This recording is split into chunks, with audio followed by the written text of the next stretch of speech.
Martina Bigi anayetokea nchini Ujerumani pamoja na mumewe Michael Ewen. Wote wawili wamejidunga sindano ya homoni ya melanotan ambayo huchochea seli na kufanya ngozi zao kuwa nyepesi. Martina, ambaye pia na matiti makubwa aliyoyapata baada ya kufanyiwa upasuaji, amedai kwamba amepokea mialiko mingi kutoka kwa mashabiki zake katika nchi nyingi za Afrika, jambo linalowafanya yeye na mpenzi wake kufikiria kuhamia Afrika.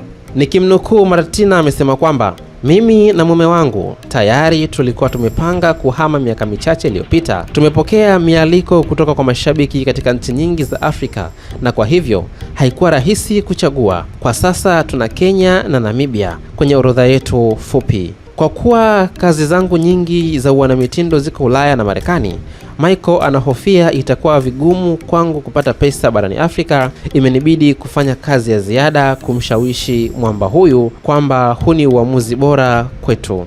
Mwisho wa kunukuu.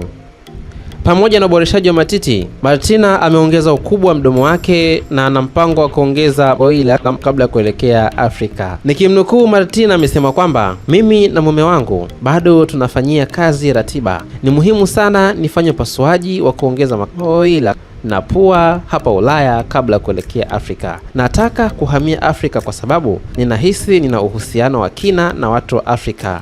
Mwisho wa kunukuu. Na ndio mwisho wa taarifa ambayo nimekuandalia kutoka hapa Sawasawa Digital, taarifa ambayo inahusu wawili hao wana mitindo waliochoma sindano za kujibadilisha uasili wao na sasa wanategemea kuhamia Afrika. Na nchi ambazo wamezitaja hapo ni nchi mbili. Nchi ya kwanza ni Kenya kwa majirani zetu hapo mashemeji, lakini nchi ya pili ni Namibia. Je, tuone watafanikiwa kuhamia katika hizo nchi mbili? Na tutakujuza hapa kupitia Sawasawa Digital, mahali ambapo tunakujuza kiganjani mwako.